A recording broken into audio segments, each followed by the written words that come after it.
Very good morning to everyone. This is Ankita Arora from Study Made Easy. आज हम क्या start कर रहे हैं? आज हम स्टार्ट कर रहे हैं हमारा नया सीरीज ऐसे का and the series is 300. Now we are going to start with the 300 series. अब ये 300 सीरीज किस बारे में है? अगर मैं बोलूं कि आप क्या हैं, एक ऑडिटर है, you are the auditor and as an auditor आपको क्या करना है? फाइनेंशियल स्टेटमेंट्स का क्या करना है? ऑडिट करना है. तो as an auditor you are required what? तुम्हें क्या करना है as an auditor? You are required to do the audit of what? Financial statement. आपको क्या करना है? फाइनेंशियल स्टेटमेंट्स का ऑडिट करना है, राइट? तो फाइनेंशियल स्टेटमेंट्स का ऑडिट करते वक्त आपको क्या ध्यान रखना होगा कि ये जो फाइनेंशियल स्टेटमेंट्स का आप ऑडिट करने जा रहे हैं, क्या जाते से बस ऑडिट करने लग जाओगे? नहीं ना. ऐसे 300 बोलता है पहले प्रॉपर क्या करना? प्लानिंग करना.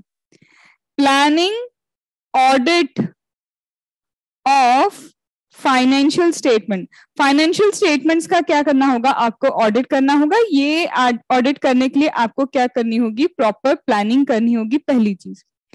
After this 300 there is section 3, there is SA, sorry, there is SA 315. अब हमारा नेक्स्ट एसे 315 बोलता है प्लानिंग करने के बाद आप क्या करेंगे? प्लानिंग करने के बाद आपका काम होगा आइडेंटिफाई करना. आप क्या करेंगे? आइडेंटिफाई करेंगे रिस्क ऑफ मटेरियल मिसस्टेटमेंट. कैसे आइडेंटिफाई करोगे? By understanding entity and its environment. By understanding the entity and its environment आपको क्या करना है? आइडेंटिफाई करना है रिस्क ऑफ मटेरियल मिसस्टेटमेंट. और ये जो रिस्क ऑफ मटेरियल मिसस्टेटमेंट है, इसे आपको कैसे डिसाइड करना है कि भाई ये मटेरियल है, तो उसके लिए एसे 320 को रेफर करो. तो पहले आपको क्या करनी है? प्लानिंग करना है. Planning the audit of the financial statement. और जब आप ऑडिट को प्लान करोगे, वो प्लान कर रहे हो ताकि आप आइडेंटिफाई कर पाओ रिस्क ऑफ मटेरियल मिसस्टेटमेंट. और ये जो रिस्क ऑफ मटेरियल मिसस्टेटमेंट है, ये मटेरियल है, ये कौन बताएगा आपको? ये बताएगा 320. तो materiality is decided on the basis of ऐसे 320. ठीक है, मटेरियलिटी भी हमने क्या कर दी? डिसाइड कर दी ऑन द बेसिस ऑफ एसे 320. उसके बाद बोलता है इसके बाद आपको क्या करना है? जब आप यहाँ पे क्या कर रहे हैं? प्लानिंग करके रिस्क ऑफ मटेरियल मिसस्टेटमेंट निकाल रहे हैं, मटेरियलिटी का कॉन्सेप्ट फॉलो करते हुए.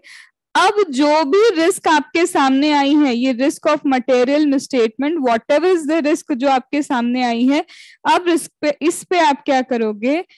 रेस्पॉन्स शो करोगे कि क्या रेस्पॉन्स होना चाहिए.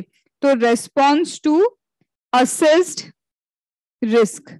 जो रिस्क आपने असेस की है, उस असेस्ड रिस्क पे आपका रिस्पॉन्स क्या होगा? दैट इज गिवन अंडर 330 ऐसे. ये आपको किसमें दिया है? ऐसे 330. तो सबसे पहले आपको बोला है प्लानिंग करो, रिस्क ऑफ मटेरियल मिसस्टेटमेंट आपको आइडेंटिफाई करना है. आइडेंटिफिकेशन के लिए मटेरियलिटी का ध्यान देना है और response to the assessed risk करना है. तो ये पूरी की पूरी एक बात बोल सकते हैं, प्लानिंग से लेके असेसमेंट, असेसमेंट से लेके आपका response, planning to assessment, planning to assessment and assessment to response आपको कहाँ पे शो करने को मिलेगा? ये पूरी ऐसे जो आपकी 300 की सीरीज है, आपको इसी बारे में बता रही. Now let us start with first ऐसे, दैट इज ऐसे 300. हमारा ऐसे 300 किस चीज के लिए? आप प्लानिंग करेंगे ऑडिट की. Plan the audit of the financial statement. Financial statements के आपको ऑडिट करना है, तो उसका प्लानिंग होनी चाहिए. तो सबसे पहले बोलता है कि प्लानिंग करनी तो है, कौन करेगा? Who will be engaged in the planning? तो बोलते हैं प्लानिंग करते वक्त आप अपने एंगेजमेंट पार्टनर को इन्वॉल्व करेंगे. और engagement partner, if you know, chartered accountant in practice. Planning करते वक्त आप क्या करेंगे, अपने एंगेजमेंट पार्टनर को इन्वॉल्व करेंगे प्लस अदर की मेंबर्स। अब ये अदर की मेंबर चार्टर्ड अकाउंटेंट भी हो सकता है, आपका स्टाफ भी हो सकता है। तो यहाँ पे आपको क्या करना है, एंगेजमेंट पार्टनर एंड अदर की मेंबर्स को इन्वॉल्व करना है during the phase of planning. कहाँ प्लानिंग कैसे स्टार्ट करें, तो बिगनिंग, सबसे शुरुआत में ही आपको क्या करना है, परफॉर्म करना है। क्या परफॉर्म प्रीलिमिनरी, आपको क्या परफॉर्म करना है, you have to perform the preliminary engagement activity. आप क्या करो, शुरुआती आपको क्या है, engagement activity, preliminary engagement activity follow करनी होगी। तो बोलता है ऐसे 300, ऐसे 300 का कहना क्या है, अकॉर्डिंग टू ऐसे 300 आपको ऑडिट क्या है, पूरा प्लान करके रखना होगा। और ऑडिट को प्लान करने के बाद आप क्या करेंगे, उसको परफॉर्म करेंगे। तो ऑडिट प्लानिंग में इन्वॉल्व कौन होगा, ऑडिट प्लानिंग में इन्वॉल्व होता है मेरा एंगेजमेंट पार्टनर, साथ साथ में की मेंबर्स क्या होंगे, इन्वॉल्व होंगे। और ये इनके इन्वॉल्वमेंट में इन्हें सबसे पहले क्या करना है, परफॉर्म करना है प्रीलिमिनरी एंगेजमेंट एक्टिविटी, इन्हें क्या करनी होगी, परफॉर्म करनी होगी। अब प्रीलिमिनरी एंगेजमेंट एक्टिविटी में क्या क्या होता है, बोलते हैं ऐसे 220 को फॉलो करो। किसे फॉलो करना है आपको, SA 220, that is continue with respect to continuation of client relationship. कौन सी प्रोसीजर दी है 220 में कि अगर आप क्लाइंट रिलेशनशिप कंटिन्यू कर रहे हैं तो कौन सी प्रोसीजर लगेगी। देन आप ध्यान देंगे क्वालिटी कंट्रोल, किस चीज के क्वालिटी कंट्रोल पे, quality control for audit of financial statement, financial statements के ऑडिट के लिए क्वालिटी कंट्रोल। देन आपको ध्यान देना है किस पे, एथिकल रिक्वायरमेंट्स पे। ये सब प्रीलिमिनरी एंगेजमेंट में चल रहा है। भाई अगर हम एथिकल रिक्वायरमेंट्स पूरी नहीं कर सकते, इंडिपेंडेंस पूरा नहीं कर सकते, confidentiality, integrity, professional scepticism, professional judgement, ये सब में से कोई एक भी चीज नहीं कर सकते, तो हम कैसे ऑडिट कर पाएंगे। तो ऑडिट के लिए ऐसे 220 क्वालिटी कंट्रोल पे ध्यान देना है, ऐसे 220 पे ध्यान देना है, एथिकल रिक्वायरमेंट्स पे ध्यान देना है, एज वेल एज ऐसे 210 को भी आपको इंपॉर्टेंस देना है, that is understand the term of engagement.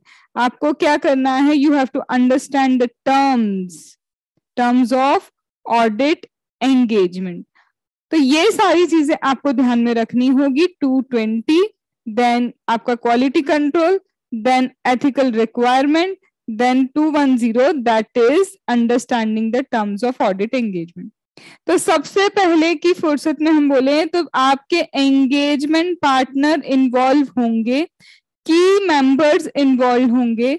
सबसे पहले ये क्या करेंगे, प्रीलिमिनरी एंगेजमेंट एक्टिविटी परफॉर्म करेंगे, जिसमें आपका 220 that is continuing the client relationship, quality control पे फोकस होगा, एथिकल रिक्वायरमेंट पे फोकस होगा, और 210 पे फिर से क्वालिटी कंट्रोल चेक करना है। 210 दैट इज टर्म्स क्या है, कंटिन्यू करो तो 220 पे ध्यान देना है, as well as ethical requirements पे आपको क्या करना है, फोकस करना है while doing the audit of financial statement. इन सब चीजों को कंसिडर करने के बाद, after considering all this things, अब आप बनाएंगे क्या, एक ऑडिट की स्ट्रेटेजी।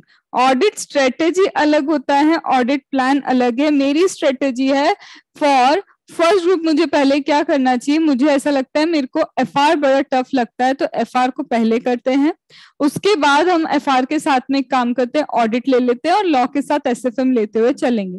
दैट मीन्स मैंने ये सिर्फ एक स्ट्रेटेजी बनाई है। अब स्ट्रेटेजी को अगर आपको रियल लाइफ में इम्पोज करना है तो उसके लिए प्लानिंग चाहिए, राइट?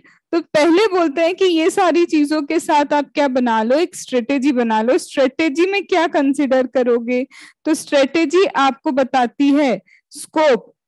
मैंने सोचा है कि मैं एफआर पहले करने वाली हूँ, तो एफआर में कौन से चैप्टर्स को पहले करना है, कितना टाइम लगाना है, तो स्कोप हो गया, टाइम हो गया। देन ऑब्जेक्टिव क्या है, दैट मीन्स यहाँ पे डायरेक्शन ऑफ ऑडिट, किस डायरेक्शन में ऑडिट को लेके जाना है, क्या ऑब्जेक्टिव है, बेस्ड ऑन दैट, ठीक है। देन ये जो आपका ऑडिट स्ट्रेटेजी है ये आपको स्कोप बताएगा, ये आपको टाइम बताएगा, ये आपको डायरेक्शन ऑफ ऑडिट बताएगा, एज वेल एज ये गाइड भी करता है आपको किस चीज के लिए, डेवलप करने के लिए क्या audit plan. Audit plan development के लिए भी it is a good guide. तो ऑडिट प्लान के डेवलपमेंट में भी क्या होता है, ये काम आता है। तो हम बोल रहे हैं कि ऑडिट स्ट्रेटेजी बनाइए प्रीलिमिनरी एंगेजमेंट एक्टिविटी को करके, जिससे आपको scope, time, direction and guidance मिलेगा फॉर प्लानिंग दी और for doing the audit plan. अब यहाँ पे बोलते हैं कि जब आप ऑडिट प्लान बनाएंगे, इन सब चीजों के बाद क्या है, इन सब चीजों को कंसिडर करने के बाद आपका क्या बनेगा, एक ऑडिट प्लान बनेगा, राइट। इस सब चीजों को कंसिडर करके आप क्या करोगे, एक ऑडिट प्लान बनाओगे। तो बोलते हैं ऑडिट प्लान में क्या होगा, डेवलप जब करोगे ऑडिट प्लान तो आपको ध्यान में रखना है क्या, ओवरऑल प्लान का डिस्क्रिप्शन लिखेंगे आप, पूरे प्लानिंग का क्या होगा डिस्क्रिप्शन। ऑब्वियसली मैं क्या प्लान कर रही हूँ एटलीस्ट राइट डाउन तो करना ही पड़ेगा। Then nature, timing, extent of planned risk assessment. भाई जाके सबसे पहले तो आपको रिस्क असेसमेंट प्रोसीजर ही लगाना है किसी भी ऑडिट पे। तो नेचर, टाइमिंग, एक्सटेंट जो आपने प्लान करके रखा है, again focusing on this word planned, जो आप प्लान कर रहे हो, तो nature, timing, extent of the risk assessment procedure क्या है वो लिखो। इसके अलावा कोई अदर क्या कर रहे हैं आप, ऑडिट प्रोसीजर्स लगा रहे हैं, तो other audit procedure, why to comply SA के साथ कंप्लाई करने के लिए अदर ऑडिट प्रोसीजर्स क्या हैं, what are the other audit procedures, ये सब लिखना होगा। इसके अलावा कुछ और फर्दर ऑडिट प्रोसीजर लगा रहे हो, क्यों फर्दर ऑडिट प्रोसीजर लगा रहे हो, ऐसे 330 के कारण, दैट इज असर्शन लेवल पे आपको कुछ मिस स्टेटमेंट लग रहा है, तो nature, timing and extent of further audit procedures at assertion level. या फिर आपको क्या करना है, नॉर्मली जो रिस्क असेसमेंट प्रोसीजर लगानी होती है 315 के अकॉर्डिंग, मतलब समझो ना यार, क्लियर बात है। ऑडिट प्लान जब आप बना रहे हो, ऑडिट प्लान में उसका डिस्क्रिप्शन होगा, nature, time, extent of the plan, risk procedure होगा। देन फर्दर प्रोसीजर जो आप क्यों लगा रहे हो, सब्सटेंटिव क्या करने के लिए, असर्शन लेवल पे आपको रिस्क लग रहा है तो उसके लिए आप क्या कर रहे हो, फर्दर ऑडिट प्रोसीजर लगा रहे हो, उसकी डिटेल होगी। और इसके अलावा कोई और ऑडिट प्रोसीजर है जो ऐसे के साथ कंप्लायंसेस के लिए लगाई जा रही है, तो उसकी भी डिटेल होगी। और बोलते हैं ये जो भी प्लानिंग आप कर रहे हो, एक चीज याद रखना, प्लानिंग क्या है, आपकी कंटिन्यूअस प्रोसेस है, टाइम टू टाइम चेंज भी होगी।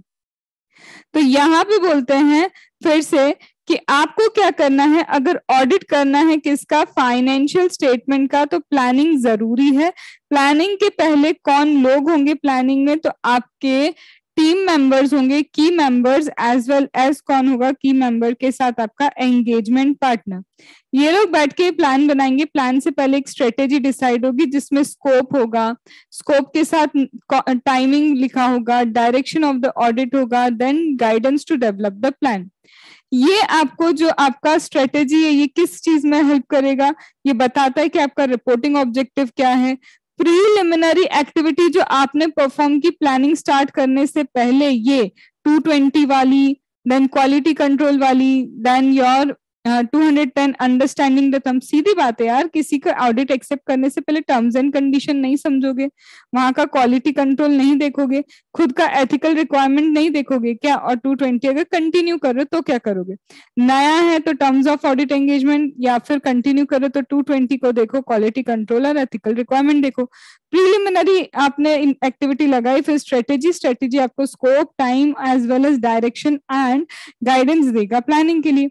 स्कोप आपको क्या करता है, हेल्प करता है जानने के लिए कि क्या रिसोर्सेज लगेंगे, कितने लगेंगे, किस एक्सटेंट तक लगेंगे, एक स्ट्रेटेजी तो पता चले, वो सारी चीजें।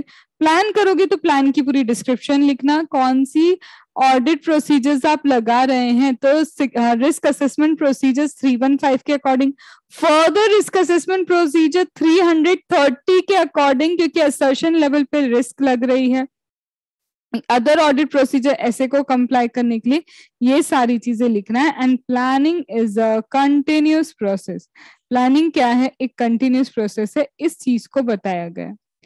यहाँ पे बोलते बस एक चीज और समझना कि जब आपका इनिशियल ऑडिट एंगेजमेंट होता है, जब आपका क्या होता है इनिशियल ऑडिट एंगेजमेंट होता है, तो उस केस में कुछ चीजें वो और बोलता है prior to starting the initial audit, initial audit को स्टार्ट करने से पहले बोलता है ऐसे वही 220 को आप एक बार देखना, that is agreeing to the terms of audit engagement, ठीक है।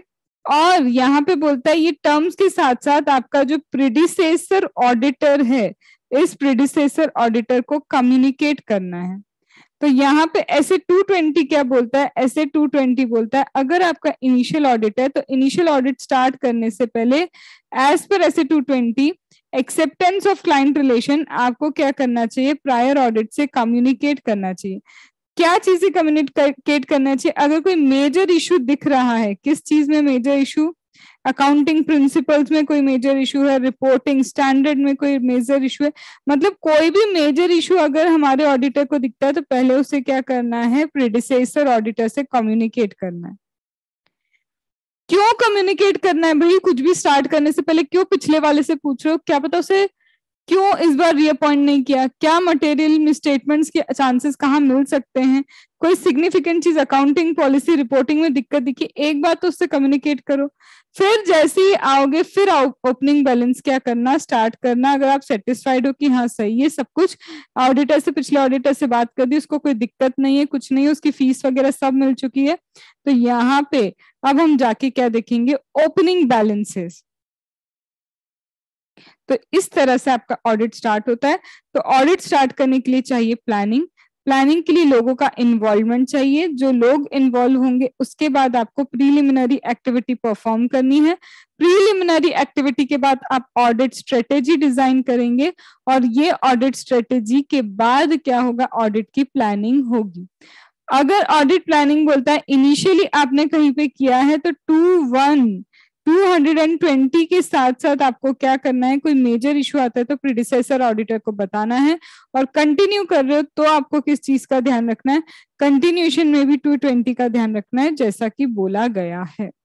सो दिस कंप्लीट योर ऐसे 300। अगर मैं 1 मिनट में रिवाइज कराऊं फिर से तो वो यही मतलब है कि अगर आपको फाइनेंशियल स्टेटमेंट का ऑडिट करना है, प्लान करो। प्लान करने के लिए लोगों का क्या चाहिए, इन्वॉल्वमेंट चाहिए, जो पार्टनर एंड की मेंबर्स होंगे वो सबसे पहले ऑडिट स्टार्ट करने से पहले प्रीलिमिनरी एक्टिविटीज करेंगे। प्रीलिमिनरी एक्टिविटी में पता चलता है ऐसे 220 अप्लाई करना है, 210 अप्लाई करना है।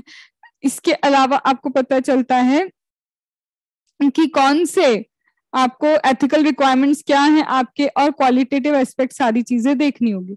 फिर एक स्ट्रेटेजी डिसाइड करो जिसमें स्कोप, टाइमिंग, डायरेक्शन आपको ऑडिट का पता चलेगा। तो स्कोप पता चलेगा, टाइमिंग पता चलेगा, डायरेक्शन पता चलेगा आपका ऑडिट का कि किधर जा रहा है, और ये प्लानिंग बनाने में गाइड करेगा। देन प्लान बनाओ, प्लान का पूरा डिस्क्रिप्शन लिखना होगा आपको कि ओवरऑल प्लान क्या है।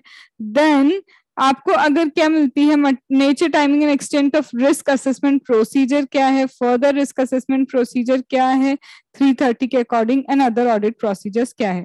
प्लानिंग एक कंटिन्यूअस प्रोसेस है। फिर बोलते हैं इंटरनल ऑडिट, क्या बोलता है इंटरनल ऑडिट के लिए, सॉरी इनिशियल ऑडिट के लिए, कि अगर आपका इनिशियल ऑडिट है तो 220 को भी आपको फॉलो करना है, पिछले ऑडिटर से बातचीत करनी है, अगर कोई मेजर इशू है तो फिर आके ओपनिंग बैलेंस वगैरह क्या करना है, चेकिंग वगैरह करना है। So this complete SA 300। तो प्लानिंग वगैरह हमारी हो गई, राइट। अब ये सब प्लान वगैरह हमने कर लिया। अब ये सब प्लान करने के बाद हमारा दूसरा ऐसे क्या स्टार्ट होता है, ये बोलता है identifying, identify plus assess, assess the risk of material misstatement, identify, assess the risk of material misstatement by understanding, by understanding what, by understanding entity and its environment, by understanding the entity and its environment। तो अब हमको क्या करना है, ऐसे 315 start करना है। To be frank ये थोड़ा सा लेंदी है बट इंपॉर्टेंट भी है। तो पहले 300 को एक बार आप अपनी बुक से रीड कर लो, फिर हम स्टार्ट करते हैं 315। So I hope you have done essay 300 and now we are going to start with 315, identifying, assessing the risk of material misstatement, understanding the entity in its and its environment. A little bit lengthy, ठीक है, पहले से ही ये एक लेंदी ऐसे है।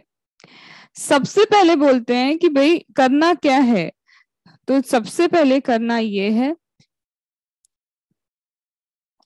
Identify करना है, असेस करना है risk of material misstatement.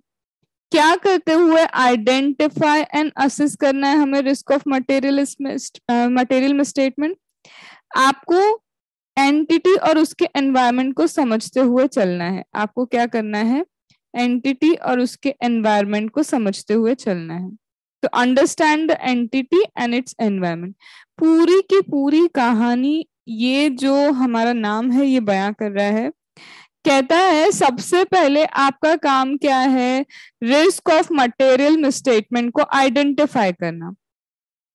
Risk of material misstatement अगर आप आइडेंटिफाई करना चाहते हो तो आइडेंटिफाई करने के लिए क्या करोगे, आइडेंटिफाई करने के लिए पहले मेरे पास एक रिस्क असेसमेंट की क्या होनी चाहिए, एक रिस्क असेसमेंट की प्रोसीजर, राइट। तो अगर मैं आइडेंटिफाई करना चाहती हूँ risk of material misstatement, so I should have a procedure. कौन सी प्रोसीजर, रिस्क असेसमेंट की मेरे पास कोई प्रोसीजर होनी चाहिए।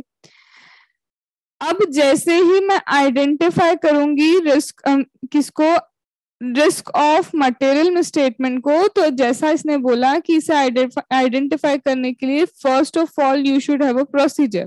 पर क्या प्रोसीजर को ऐसे ही अप्लाई कर देंगे, नहीं ना।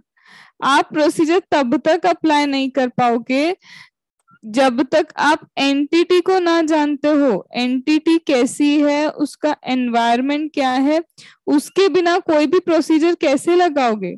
तो अगर आपको आइडेंटिफाई करना है रिस्क, आपको क्या आइडेंटिफाई करना है, अगर आपको आइडेंटिफाई करना है रिस्क ऑफ मटेरियल मिसस्टेटमेंट, तो सबसे पहले आपके पास होना चाहिए एक risk assessment procedure. First of all you should have a risk assessment procedure. Second आपको क्या बोला है, रिस्क असेसमेंट प्रोसीजर आपकी किस बेस पे होगी, एंटिटी एंड उसके एनवायरनमेंट को जानते हुए होगी, और एंटिटी और उसके एनवायरनमेंट में उसके इंटरनल कंट्रोल्स जो है ना, उन इंटरनल कंट्रोल को भी समझ लेना। तो सबसे पहली स्टेप में मेरे पास कोई रिस्क असेसमेंट प्रोसीजर होनी चाहिए जो बेस्ड होगी मेरे एंटिटी एनवायरनमेंट और उसके इंटरनल कंट्रोल्स पे। जब आप ये इंटरनल कंट्रोल्स चेक कर रहे होंगे, फिर आगे बोलते हैं ये इंटरनल कंट्रोल्स में भी आपको 5 कंपोनेंट देखने होते हैं। आपको इंटरनल कंट्रोल्स में भी क्या करने हैं, 5 कंपोनेंट देखने, जिसमें सबसे पहला आता है आपका कंट्रोल एनवायरनमेंट। उसको चेक करो कि कंट्रोल एनवायरनमेंट कैसा है। फिर एंटिटी की खुद की, ये रिस्क असेसमेंट प्रोसीजर ऑडिटर की है, एंटिटी की रिस्क असेसमेंट प्रोसीजर खुद की क्या है भाई, इंटरनल कंट्रोल्स में तो रिस्क असेसमेंट प्रोसीजर एंटिटी का खुद का भी होगा ना, कि कोई रिस्क है तो वो कैसे आइडेंटिफाई करते हैं। देन इंफॉर्मेशन सिस्टम जो है, information system as well as business process and financial reporting जो भी रेलिवेंट है उसको भी क्या करना है, आपको ध्यान में रखना है, उसको भी समझो।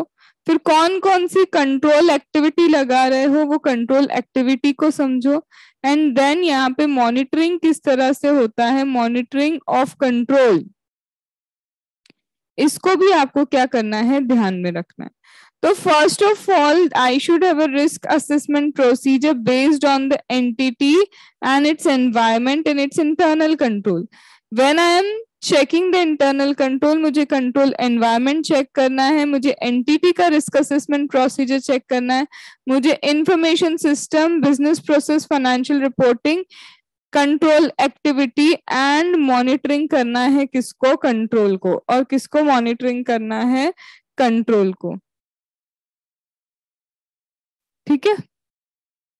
देन स्टेप थ्री किस चीज के लिए आता है? स्टेप थ्री आता है identify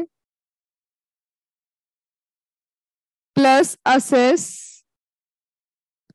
risk of material misstatement. Identify, अब देखो भाई, एंटिटी को समझोगे, रिस्क असेसमेंट प्रोसीजर होगी, तभी तो आप किसी रिस्क को आइडेंटिफाई कर पाओगे। और रिस्क को जब आप आइडेंटिफाई करोगे तो उसमें चेक करना कौन सी स्पेशल कंसिडरेशन वाली रिस्क है, मतलब ऐसी रिस्क जो थोड़ी सी ज्यादा सिग्निफिकेंट है, तो उस पर स्पेशल कंसिडरेशन देना होगा। वो कौन सी रिस्क है जहां पे सिर्फ अगर आप सब्सटैंटिव प्रोसीजर लगा दोगे, अब ये सब्सटैंटिव प्रोसीजर क्या है उसको भी समझेंगे, तब भी सिर्फ सब्सटैंटिव प्रोसीजर आपको सफिशिएंट एप्रोप्रिएट ऑडिट एविडेंस नहीं दे पाएंगे। तो उसको देखो। तो बोलता है रिस्क ऑफ मटेरियल मिसस्टेटमेंट जब आप निकालोगे तब आपको पता चलेगा रिस्क ऑफ मटेरियल मिसस्टेटमेंट में कि स्पेशल कंसिडरेशन किन चीजों पे देना है और कौन सी ऐसी रिस्क है कि सिर्फ सब्सटैंटिव प्रोसीजर अगर आपने लगा दी तो भी आपको सफिशिएंट एप्रोप्रिएट ऑडिट एविडेंस नहीं मिलेंगे। ये चारों स्टेप्स आप करेंगे तभी आपका 315 होगा। 315 ने यही बोला, पहले तो कोई risk assessment procedure based on the environment internal control, internal controls में ये सारी चीजें आएंगी। फिर आप एक रिस्क असेसमेंट क्या करके रिस्क असेस करके रिस्क ऑफ मटेरियल में स्टेटमेंट निकालेंगे। ये आपको जब आप रिस्क ऑफ मटेरियल में स्टेटमेंट फाइंड कर रहे हैं आपको समझ में आएगा कौन सी रिस्क है जिसपे स्पेशल कंसिडरेशन देना है और कौन सी ऐसी रिस्क है जिसमें सब्सटैंटिव प्रोसीजर लगाने के बाद भी आपको सफिशिएंट अप्रोप्रिएट ऑडिट एविडेंस नहीं मिलेगा। ये पूरा जो ऐसे है, ओवरऑल ऐसे, ये है आपका इन स्टेप्स में डिवाइडेड। यही है आपका ओवरऑल ऐसे और इसको अभी इन डिटेल हमको समझना है। इसे अभी हमें क्या करना है? इन डिटेल समझना है। तो now we are starting with the SA. Risk of material में स्टेटमेंट निकालने के लिए बोलता है जब आप रिस्क ऑफ मटेरियल में स्टेटमेंट निकालेंगे तो इसमें ध्यान रखना आपको ऐसे 320 का भी, मतलब मटेरियलिटी कॉन्सेप्ट तो पहले डिसाइड कर लो कि क्या मटेरियल होगा आपके लिए। तो जब आप रिस्क ऑफ मटेरियल में स्टेटमेंट निकालेंगे यू शुड अप्लाई 320 ऑल्सो। फिर जब ये रिस्क ऑफ मटेरियल में स्टेटमेंट होगा, कुछ रिस्क आपको फाइनेंशियल स्टेटमेंट लेवल पे मिलेगी तो कुछ रिस्क होंगी आपकी असर्शन लेवल पे। कुछ रिस्क फाइनेंशियल स्टेटमेंट लेवल पे होंगी तो कुछ रिस्क क्या होंगी? असर्शन लेवल पे। लेकिन assertion like appropriateness, completeness check करना, कट ऑफ चेक करना, तो असर्शन लेवल की कुछ रिस्क होगी। अगर आपकी असर्शन लेवल की रिस्क आती है तो आपको मे बी आपको रिवीजन करना पड़ जाए। किसका? Revision of risk assessment. जो आप रिस्क असेस कर रहे हैं उसको रिवाइज करने की भी जरूरत पड़ सकती है क्योंकि असर्शन लेवल पे ही रिस्क है। अब असर्शन जैसे मैंने बताया, कंप्लीटनेस चेक करो, अप्रोप्रिएटनेस चेक करो, कट ऑफ आपको क्या करना है? चेक करना है। तो आपको ऐसे 6-7 चीजें हैं जहां पे एग्जिस्टेंस एक्चुअल में उस चीज का है भी या नहीं है, ये सारी चीजें देखते हैं आप असर्शन लेवल पे। तो अगर असर्शन लेवल पे मिसस्टेटमेंट है तो you might be required to revise the risk assessment. आपको रिस्क असेसमेंट रिवाइज करने की रिक्वायरमेंट आ सकती है। तो रिस्क ऑफ मटेरियल मिसस्टेटमेंट के लिए अभी जैसा बोला कि पहले एक प्रोसीजर होनी चाहिए एंटिटी के एनवायरमेंट इंटरनल कंट्रोल्स पे बेस्ड, तब आपको पता चलेगा कौन सा risk of material misstatement special consideration needed है, कहाँ पे प्रोसीजर लगा के भी सफिशिएंट एप्रोप्रिएट ऑडिट एविडेंस नहीं मिलेंगे। फिर ये risk of material misstatement financial as well as assertion level पे मिलेगा। और इसके टाइप्स क्या हो सकते हैं? इसके टाइप्स हो सकते हैं, it could B because of error and this risk of material misstatement could be because of fraud. ये risk of material misstatement fraud and error से भी हो सकता है, error का भी हो सकता है, fraud का भी हो सकता है। जब error related होगा ये risk of material misstatement ऐसे 705 लग सकता है। क्यों लगेगा? error अगर material and pervasive है तो क्या ओपिनियन दोगे? error अगर only material है तो क्या ओपिनियन दोगे? तो 705 लगेगा। However, when it relates to fraud, तुम्हें पता चलता है ये जो रिस्क ऑफ मटेरियल मिसस्टेटमेंट है, इट रिलेट्स टू फ्रॉड, तो ऐसे 240 लगेगा। ऑडिटर की responsibility in case of fraud, कारो का भी रिपोर्टिंग हो सकती है, कारो 2020, 143 सबसेक्शन 12 एज वेल एज 705, क्योंकि आपको फ्रॉड देख के ही तो पता चलेगा कि आपको किस तरह का ओपिनियन देना है। तो ये सिर्फ रिस्क ऑफ मटेरियल मिसस्टेटमेंट के ऊपर है। रिस्क ऑफ मटेरियल मिसस्टेटमेंट कैसे असेस करोगे, उसकी स्टेप्स पहले है। फिर किस टाइप का होता है risk of material misstatement, materiality 320 बताएगा, वही ये financial as well as assertion level पे है। टाइप क्या है, it could be due to error, it could be due to fraud, and error में आएगा 705। हाउएवर फ्रॉड में ये सारी चीजें भी एप्लीकेबल होती हैं। Are you getting? तो ये अभी पूरा एक बेस बनाया है हमने 315 के लिए, लॉजिकली जो बेस पूरा बनना ही चाहिए। अब यहाँ पे मैम रिस्क निकल गई, हमको समझ में आ गया कि रिस्क ऑफ मटेरियल मिसस्टेटमेंट्स क्या क्या है। ये सारी चीजें अगर आपको समझ में आ चुकी है तो आपको 330 लगाना होगा ना, response to the assessed risk, तब आपका आएगा ना रिस्पॉन्स टू असेस्ड रिस्क।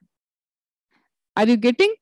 तो चलो, हमने जैसा कि अभी 315 में पढ़ा कि इतने टाइप के assessment, risk assessment, risk of material misstatement, fraud, error, financial level, assertion level पे होता है, उसकी स्टेप्स।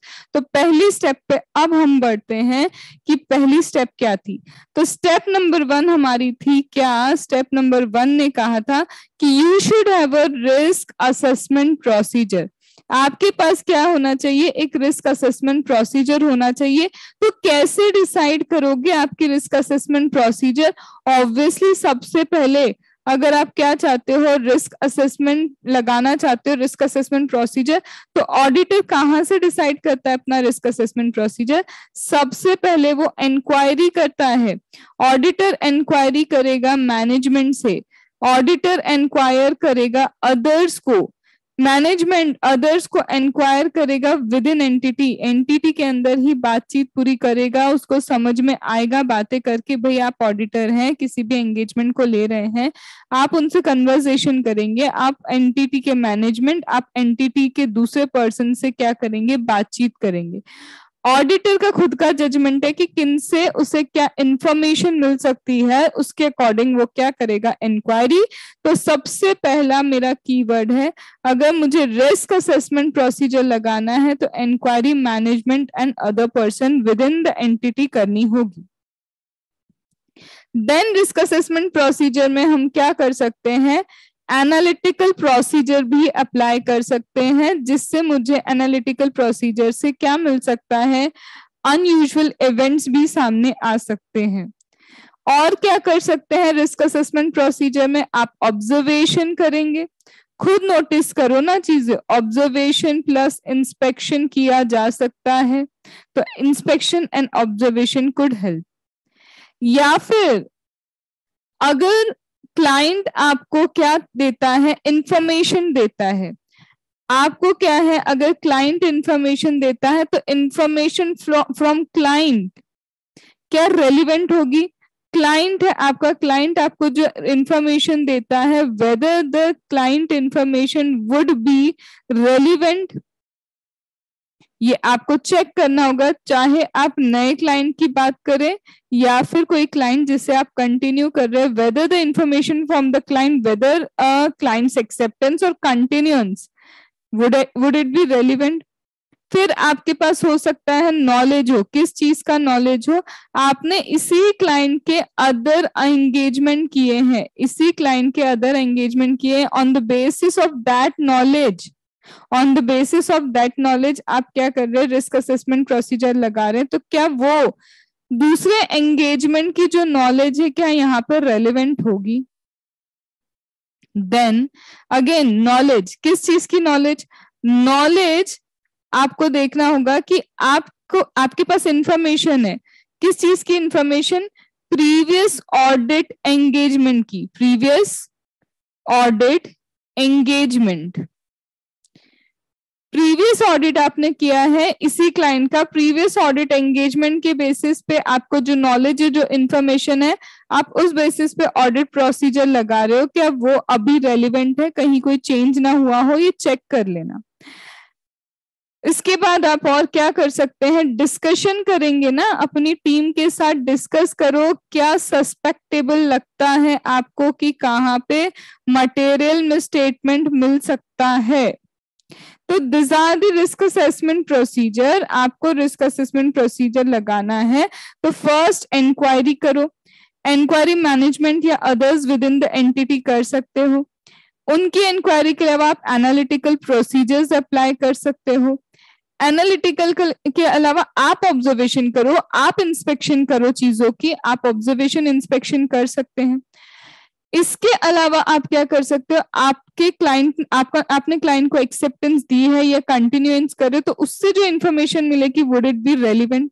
आपने अदर एंगेजमेंट किया है इस क्लाइंट का, वो नॉलेज आपके लिए रेलिवेंट है या नहीं, या फिर आपने प्रीवियस ऑडिट एंगेजमेंट इस क्लाइंट का किया, वो नॉलेज रेलिवेंट है या नहीं, चेंजेस हुए नहीं हुए, ये सारी चीजें देखनी होगी।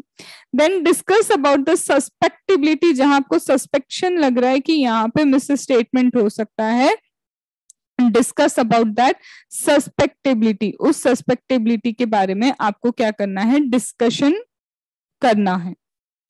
स्टेप नंबर 1 खत्म, ये है आपके risk assessment procedures. Risk assessment procedure में आप ये सारी चीजें लॉजिकली कर सकते हैं।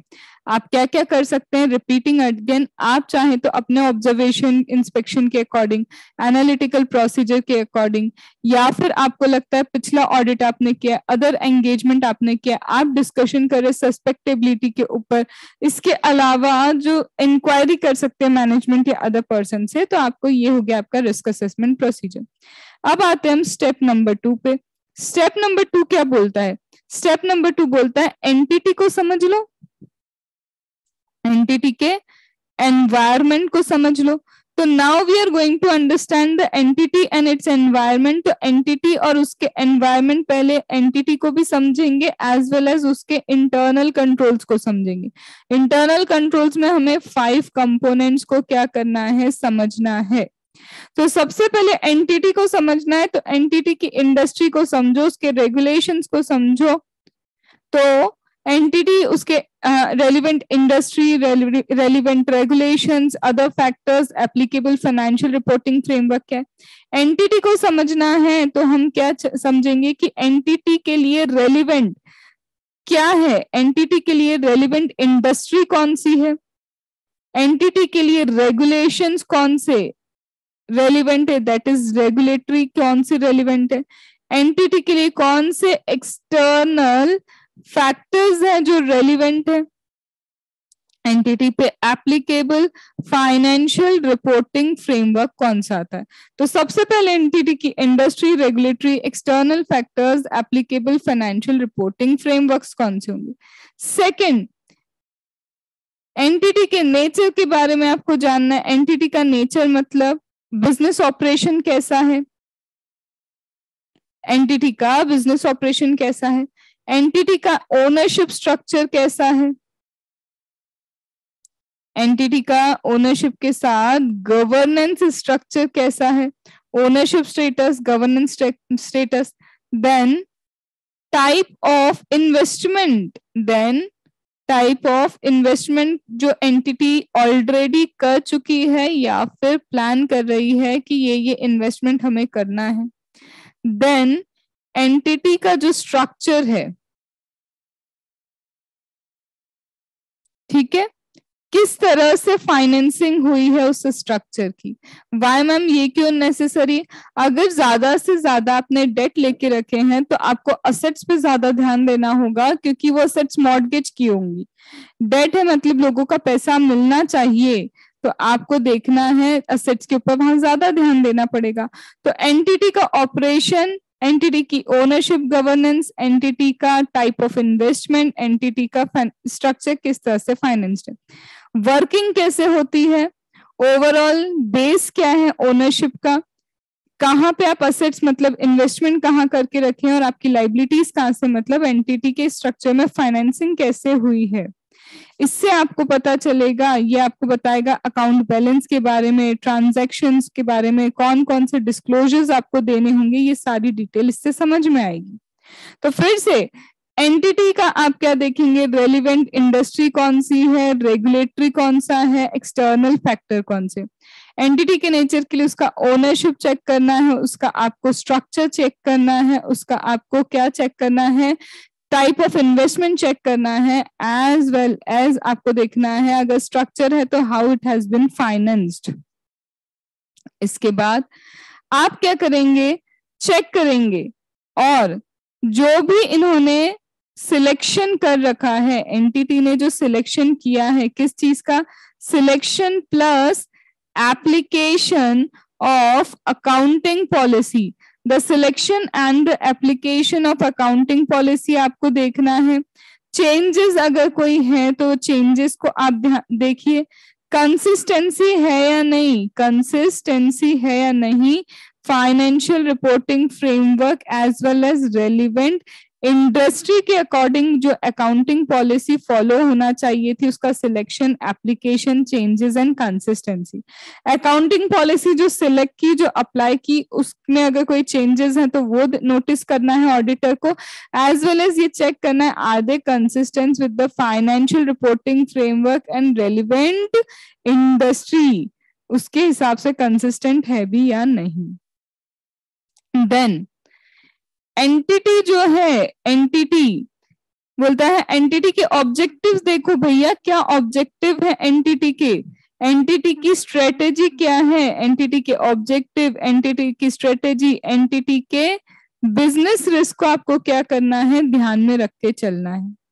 देन आपको क्या करना है, मेजर करना है, रिव्यू करना है फाइनेंशियल परफॉर्मेंस। आप मेजर करो, रिव्यू करो फाइनेंशियल परफॉर्मेंस को। अरे भाई सीधी सी बात है, एंटिटी को समझना मतलब सबसे शुरुआत में एंटिटी पे लगने वाले रूल्स, रेगुलेशन एंड फैक्टर।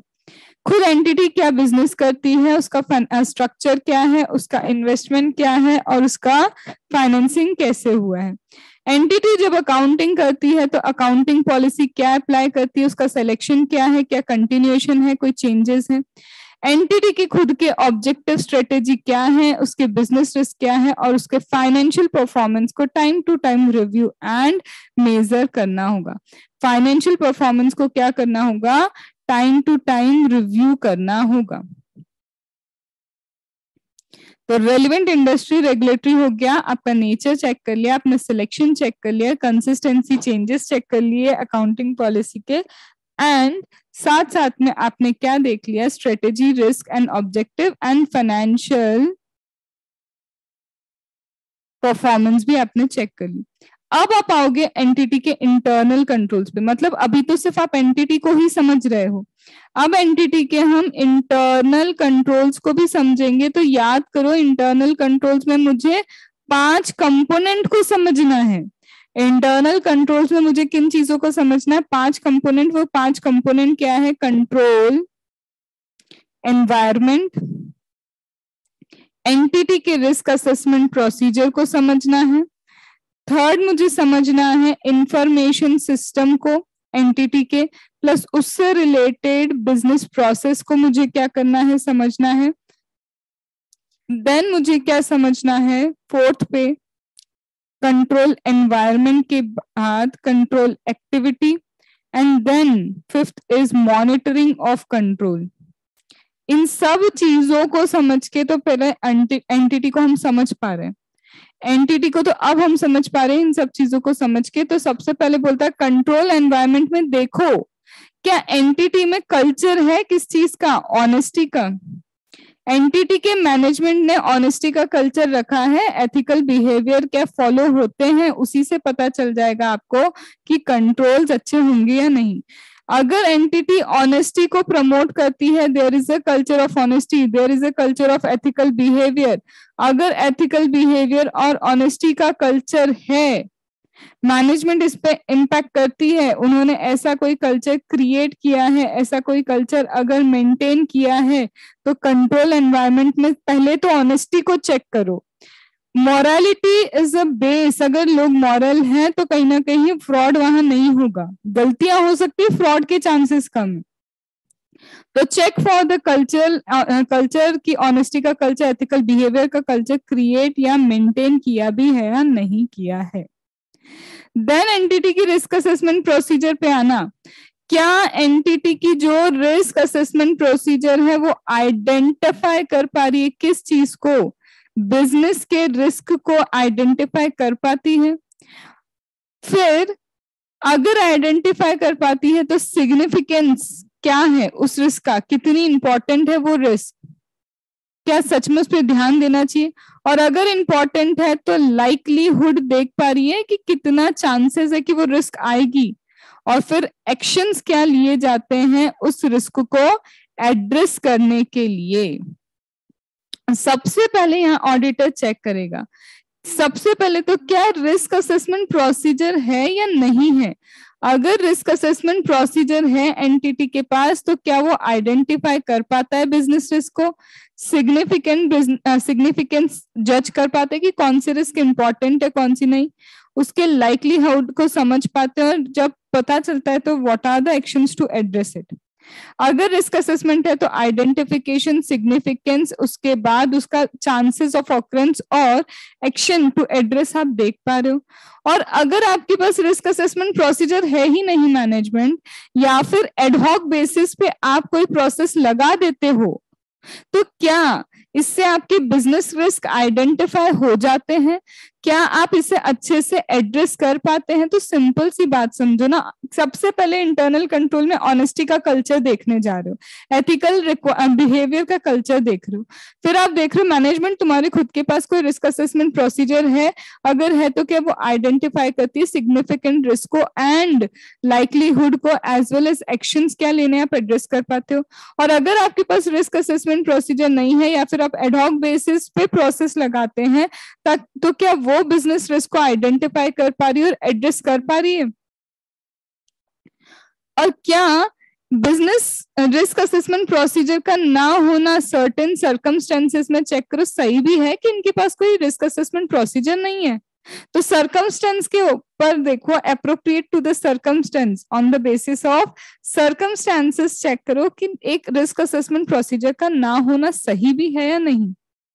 तो अगेन हम आते हैं कंट्रोल एनवायरनमेंट पे, ऑनेस्टी का कल्चर देखो, एथिकल बिहेवियर का कल्चर देखो, रिस्क असेसमेंट प्रोसीजर चेक करो कि क्या वो आइडेंटिफाई कर पा रहा है सिग्निफिकेंट रिस्क, उसके लाइकलीहुड और एड्रेस को, और अगर नहीं है या एडहॉक बेसिस पे है तो क्या बिजनेस रिस्क आइडेंटिफाई होते हैं, उन्हें कैसे एड्रेस किया जाता है, और क्या according to the circumstance is it so कि नहीं भी हो तो चलेगा। Then information system related, information system को भी समझो और उससे रिलेटेड बिजनेस प्रोसेस को भी आपको समझना होगा। इंफॉर्मेशन सिस्टम को तो समझो, साथ में उससे रिलेटेड किसको समझो, बिजनेस प्रोसेस को भी समझो। अब यहाँ पे क्या समझे, तो यहाँ बोलता है देखो कौन से क्लास ऑफ ट्रांजैक्शन है, कौन से क्लास ऑफ ट्रांजैक्शन है जो आपके लिए बड़े रेलिवेंट है फाइनेंशियल स्टेटमेंट पे। अभी तो आप समझो ना सिर्फ एंटिटी को समझ रहे हो, कभी उसके रेगुलेशंस को समझ रहे हो, कभी आप क्या चेक कर रहे हो, उसका ओनरशिप वगैरह क्या है, ऑपरेशन क्या है, अकाउंटिंग पॉलिसी आपने चेक की, देन आफ्टर अकाउंटिंग पॉलिसी उसके ऑब्जेक्टिव स्ट्रेटेजी को चेक किया, फाइनेंशियल परफॉर्मेंस को, फिर इंटरनल कंट्रोल्स में कंट्रोल एनवायरनमेंट को चेक कर रहे हो, कंट्रोल एनवायरनमेंट के बाद आपने किस चीज को चेक किया, रिस्क असेसमेंट प्रोसीजर, अब आप चेक कर रहे हो किस चीज को, इंफॉर्मेशन सिस्टम में, and related business process check कर रहे हो। चेक करो कौन कौन से क्लास ऑफ ट्रांजैक्शन रेलिवेंट है हमारे फाइनेंशियल स्टेटमेंट के लिए। फिर सेकंड चेक करो प्रोसीजर, कौन सी प्रोसीजर चाहे वो इंफॉर्मेशन टेक्नोलॉजी की हो या मैनुअल सिस्टम की, चाहे इंफॉर्मेशन टेक्नोलॉजी की हो या फिर मैनुअल सिस्टम में प्रोसीजर हो, जिसके बेसिस पे आप किसी ट्रांजैक्शन को, जिसके बेसिस पे आप क्या करते हो, किसी ट्रांजैक्शन को इनिशिएट करते हो, रिकॉर्ड करते हो, प्रोसेस करते हो, ट्रांसफर करते हो जनरल लेजर के अंदर। ओवरऑल कैटेगरी मतलब एक ट्रांजैक्शन की शुरुआत से लेके उसकी रिपोर्टिंग तक की बात हो रही है। शुरुआत से लेके किस चीज की बात हो रही है? रिपोर्टिंग तक की बात हो रही है कि व्हाट आर द प्रोसीजर्स, कौन से प्रोसीजर हैं, व्हाट आर द प्रोसीजर्स जिसके बेसिस पे आप क्या करते हो, चाहे वो इंफॉर्मेशन सिस्टम में हो या मैनुअल सिस्टम में, इंफॉर्मेशन सिस्टम में हो या फिर मैनुअल सिस्टम में, आप ट्रांजैक्शन को इनिशिएट रिपोर्ट या फिर process, initiate report process transfer करते हो जनरल लेजर के अंदर। देन थर्ड, देन क्या रिलेटेड अकाउंटिंग रिकॉर्ड्स है, कौन से रिलेटेड अकाउंटिंग रिकॉर्ड्स हैं जो क्या करते हैं, related accounting record they support the information, कौन कौन से अकाउंटिंग रिकॉर्ड्स होंगे जो आपकी इंफॉर्मेशन को सपोर्ट करते हैं, सपोर्टिंग इंफॉर्मेशन, कौन कौन से अकाउंटिंग रिकॉर्ड्स है जो इंफॉर्मेशन को सपोर्ट करते हैं, जिससे आप इनिशिएट रिकॉर्ड प्रोसेस करते हो, रिपोर्ट करते हो ट्रांजैक्शन को। तो ट्रांजैक्शन को लिखने का, प्रोसेस करने का तरीका, ट्रांजैक्शन को सपोर्ट करने वाले कौन से इंफॉर्मेशन, आपकी कौन से अकाउंटिंग रिकॉर्ड्स हैं, फिर किस तरह से इंफॉर्मेशन सिस्टम किसी भी इवेंट को, कंडीशन को, किसी भी इवेंट को, किसी भी कंडीशन को कैप्चर करता है, किस तरह से आपका इंफॉर्मेशन सिस्टम किसी इवेंट या किसी ऐसे कंडीशन को कैप्चर करता है जो फाइनेंशियल स्टेटमेंट के लिए सिग्निफिकेंट है। फिर आपकी फाइनेंशियल रिपोर्टिंग प्रोसेस कैसी है जिससे आप फाइनेंशियल स्टेटमेंट्स बनाते हो। और आपके 6th नंबर पे हमें देखने हैं कंट्रोल्स, कंट्रोल्स आपकी जर्नल एंट्री के लिए, जर्नल एंट्री रिकॉर्ड करते वक्त क्या कंट्रोल्स हैं। फिर नॉन स्टैंडर्ड जनरल एंट्री के लिए आपके क्या कंट्रोल्स है, जनरल एंट्री के लिए कंट्रोल्स, और जो नॉन स्टैंडर्ड जनरल एंट्री है उसके लिए क्या कंट्रोल है। नॉन स्टैंडर्ड मतलब अनयूजुअल ट्रांजैक्शन जो बार बार नहीं होते हैं। इसको आपको सबको 6 चीजों को चेक करना है। फिर से हम यहाँ पे एक बार वो 6 चीजों को लिखते हैं।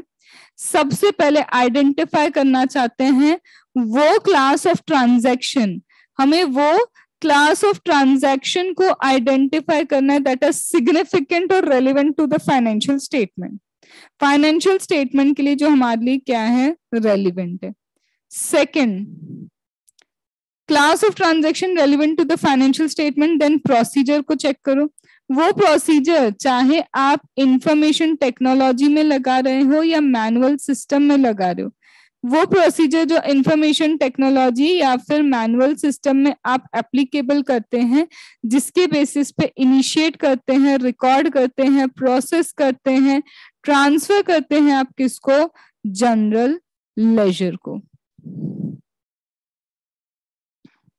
देन थर्ड, कौन से रिलेटेड अकाउंट्स हैं, कौन से रिलेटेड अकाउंट है जो सपोर्ट करते हैं आपके इंफॉर्मेशन को, जिसके बेसिस पे अगेन आप इनिशिएट रिपोर्ट रिकॉर्ड करते हैं किनको, ट्रांजैक्शंस को। फिर फोर्थ, आपका इंफॉर्मेशन सिस्टम कैसे किसी इवेंट या फिर कंडीशन को कैप्चर करता है जो फाइनेंशियल स्टेटमेंट के लिए रेलिवेंट है। देन आपकी फिफ्थ, फाइनेंशियल रिपोर्टिंग की प्रोसेस क्या है फाइनेंशियल स्टेटमेंट बनाने के लिए। एंड 6 नंबर पे कंट्रोल्स आपके क्या है, journal entry as well as non standardised journal entry के लिए जो अनयूजुअल वगैरह ट्रांजैक्शन होते हैं।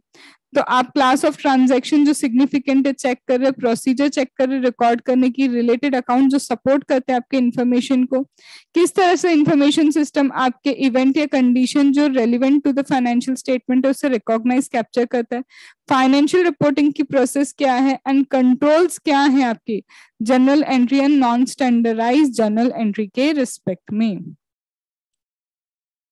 नाउ ये आपने सबसे अब समझा इंफॉर्मेशन सिस्टम को। अब समझना पड़ेगा मुझे कंट्रोल एक्टिविटी को। कंट्रोल एक्टिविटी सिंपल सी बात है, आप समझो कंट्रोल एक्टिविटी के बारे में कि क्या जो भी ऑडिट के रेलिवेंट कंट्रोल है, आपको सारे कंट्रोल्स थोड़ी ना चेक करने, जो कंट्रोल्स ऑडिट से रिलेटेड हैं उनको चेक करो कि क्या ये risk of material misstatement at assertion level identify कर पाएंगे। ऐसे कंट्रोल जो ऑडिट के लिए रेलिवेंट है चेक कर लो भाई, क्या ये रिस्क ऑफ मटेरियल मिसस्टेटमेंट को आइडेंटिफाई कर पाएंगे। और लास्ट आता है आपका मॉनिटरिंग। मॉनिटरिंग में चेक करो क्या हाउ मॉनिटरिंग कंट्रोल्स चेक करो, क्या चेक करोगे कि किस तरह से रेमेडियल एक्शंस लिए जाते हैं। मॉनिटरिंग करते हैं तो किस तरह से रेमेडियल एक्शंस लिए जाते हैं अगर कोई डेफिशिएंसी इन कंट्रोल सामने आता है। कोई भी कंट्रोल में डेफिशिएंसी आती है तो रेमेडियल एक्शंस कैसे लेते हैं, और अगर इनके पास इंटरनल ऑडिट फंक्शन है तो इंटरनल ऑडिट फंक्शन का नेचर क्या होगा, इंटरनल ऑडिट फंक्शन का ऑब्जेक्टिव क्या है, और एक्टिविटीज क्या परफॉर्म की जाती है इंटरनल ऑडिट फंक्शन में। एक्टिविटी इंटरनल ऑडिट फंक्शन में क्या की जाती है, उसका नेचर क्या है, उसका ऑब्जेक्टिव क्या है। तो यहाँ पे हमने 5 कंपोनेंट्स देखे हैं इंटरनल कंट्रोल के। पहला कंट्रोल एनवायरनमेंट, जिसमें आप ऑनेस्टी का एनवायरनमेंट देख रहे हो।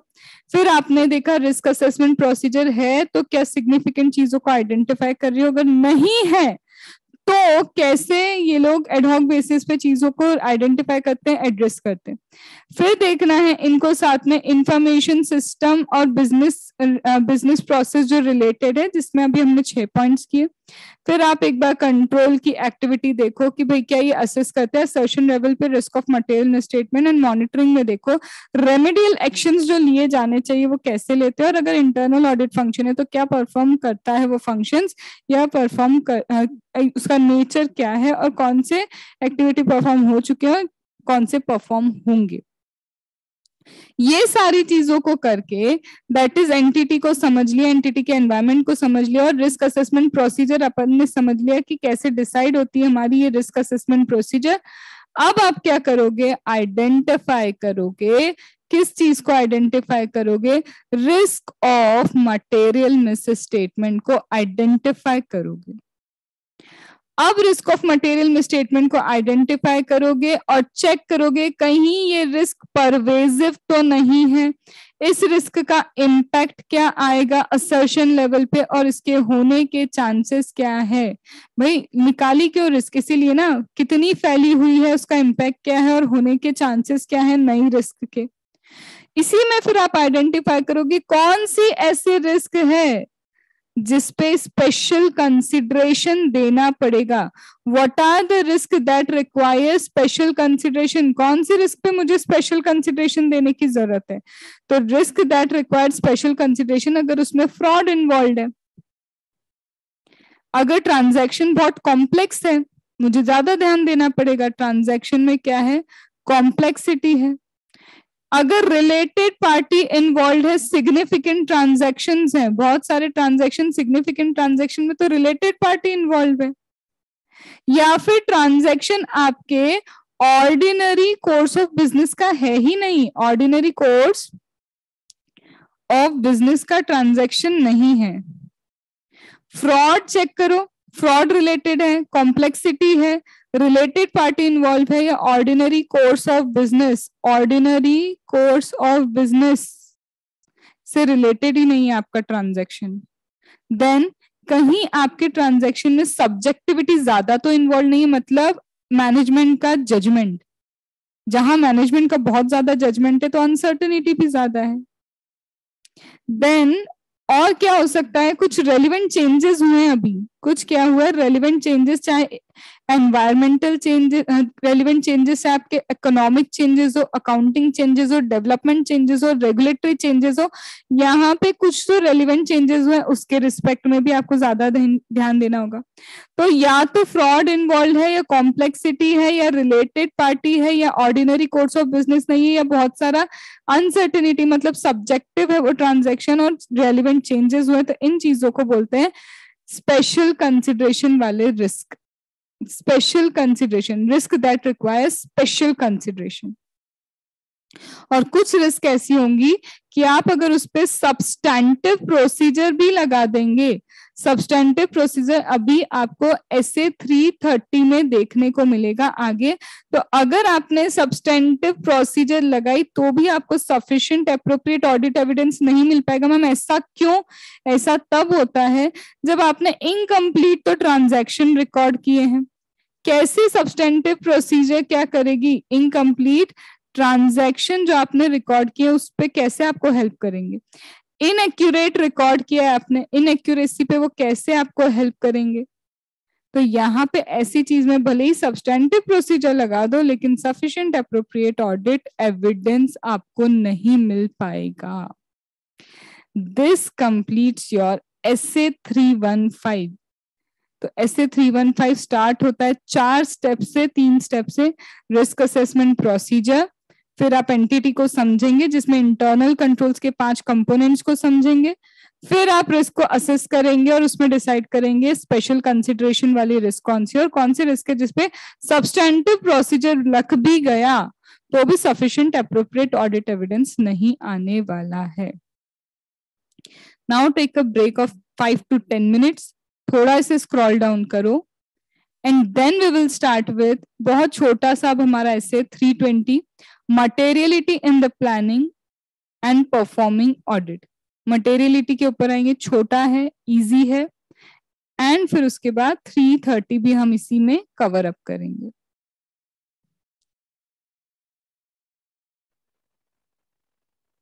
सो नाउ आई होप 10 मिनट का अच्छा खासा ब्रेक ले लिया है।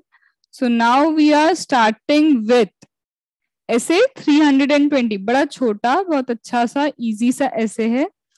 तो ऐसे 320 किस बारे में बोलता है? 320 इज अबाउट मटेरियलिटी। अभी जैसा कि 315 में हमने देखा, 315 में कि रिस्क ऑफ मटेरियल मिसस्टेटमेंट है, तो डिसाइड करो on the basis of materiality कि भाई वो रिस्क मटेरियल है भी या नहीं आपके लिए। तो अब वही हम मटेरियलिटी की कॉन्सेप्ट को पढ़ने जा रहे हैं। तो ये मटेरियलिटी का जो कॉन्सेप्ट है किससे अप्लाई करना है? ऑब्वियसली ऑडिटर का खुद का जजमेंट होगा। एजे इस ऑडिटर का जजमेंट होगा कि कौन सी चीज कितनी मटेरियल रखनी है। एक बेंचमार्क डिसाइड करना होगा कि इसके ऊपर अगर चीजें जाती हैं तो मटेरियल है। तो बोलते हैं अप्लाई करो ये कॉन्सेप्ट ऑफ मटेरियलिटी। कहाँ पे अप्लाई करना है? प्लानिंग में भी अप्लाई करना है concept of materiality, as well as performance करते वक्त भी आपको मटेरियलिटी का कॉन्सेप्ट अप्लाई करना है। तो कॉन्सेप्ट ऑफ मटेरियलिटी जो है, ये कॉन्सेप्ट ऑफ मटेरियलिटी प्लानिंग में भी अप्लाई होगा और ये कॉन्सेप्ट ऑफ मटेरियलिटी परफॉर्मेंस में भी अप्लाई होगा।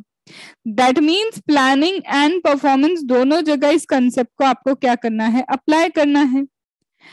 अब यहाँ पे बोलता है जब आप ये कॉन्सेप्ट अप्लाई करेंगे मटेरियलिटी का planning as well as performance में, तब जाके हम कह सकते हैं कि रीजनेबल अश्योरेंस मिलेगा। इसके बेसिस पे हमें क्या मिलेगा? Reasonable assurance. जैसा कि हम शुरू से जानते हैं कि ऑडिटर रीजनेबल अश्योरेंस ही दे सकता है, एब्सोल्यूट नहीं। तो रीजनेबल अश्योरेंस मिलेगा that financial statement as whole are free from material misstatement. तो यहाँ पे इसको अगर हम कंप्लीट ही पूरा लिख लें तो ज्यादा बेटर है। तो यहाँ पे बोलता है financial statement as a whole are free from material misstatement. Financial statement as a whole are free from material misstatement. तब जाके हमको पता चलता है कि ये जो फाइनेंशियल स्टेटमेंट है they are free from material misstatement. तो फिर से करते हैं, प्लानिंग हो परफॉर्मेंस हो, आपको मटेरियलिटी का कॉन्सेप्ट अप्लाई करना है, तब जाके आप बोल सकते हैं कि रीजनेबल एश्योरेंस मिला कि financial statement as a whole are free from material misstatement. अब ये जो मटेरियलिटी है, ये मटेरियलिटी किन चीजों पे डिपेंड करेगी? तो ये जो मटेरियलिटी का कॉन्सेप्ट है, the concept of your materiality, ये किन चीजों पे डिपेंड करता है? तो कॉन्सेप्ट ऑफ मटेरियलिटी डिपेंड करता है अमाउंट के ऊपर। बहुत हैवी अमाउंट है, मॉनेटरी अमाउंट बहुत क्या है, हैवी है, कि ये जो अमाउंट है हमारे यूजर के डिसीजन को चेंज कर सकता है, इन्फ्लुएंस कर सकता है, इम्पैक्ट कर सकता है। तो अमाउंट क्या करेगा? यूजर के डिसीजन को चेंज कर सकता है, या फिर मैं लिखूं सीधे इम्पैक्ट कर सकता है। साइज ऑफ द ट्रांजैक्शन या नेचर ऑफ द ट्रांजैक्शन ऐसा है, साइज या नेचर ऑफ मिस स्टेटमेंट जिसे बोले, मिस स्टेटमेंट का जो साइज है या फिर मिस स्टेटमेंट का जो नेचर है वो ऐसा है कि यूजर डिसीजन इंपैक्ट होगा।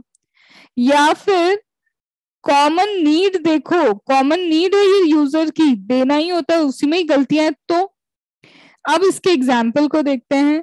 पहले बोला है अमाउंट, पहले क्या बोला है? अमाउंट।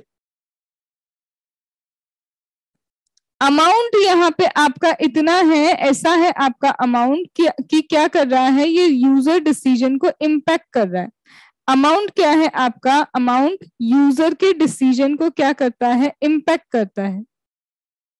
तो यहाँ पे बोलते हैं, सपोज करो 5 करोड़ का अमाउंट है, जबकि बिजनेस है ना, बिजनेस का जो ओवरऑल टर्नओवर वगैरह इधर उधर देखा जाए तो मुश्किल से जो हमारे बिजनेस का टर्नओवर है वो 10 करोड़ जाता है। तो अमाउंट इतना सिग्निफिकेंट किसी ट्रांजैक्शन का, it could affect the user decision.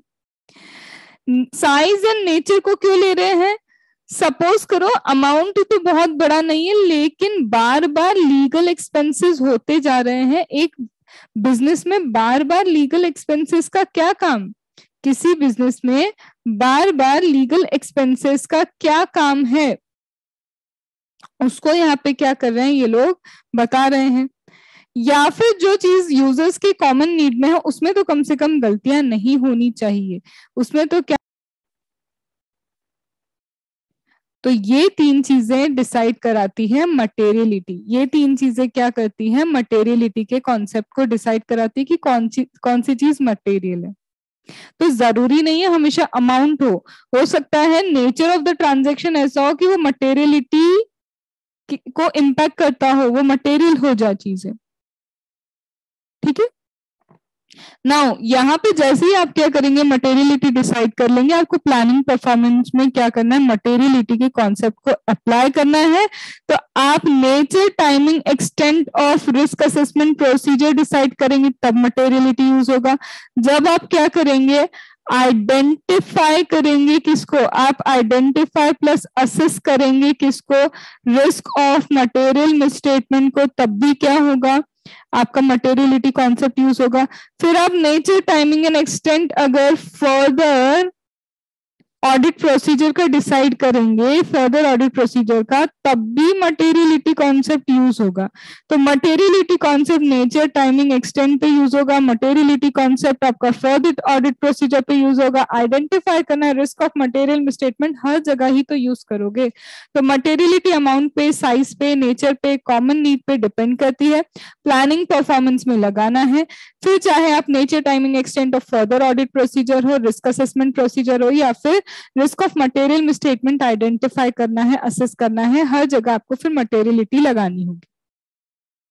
Planning में देख लिया मटेरियलिटी, अब परफॉर्मेंस लेवल पे भी मटेरियलिटी देखिए क्या होता है।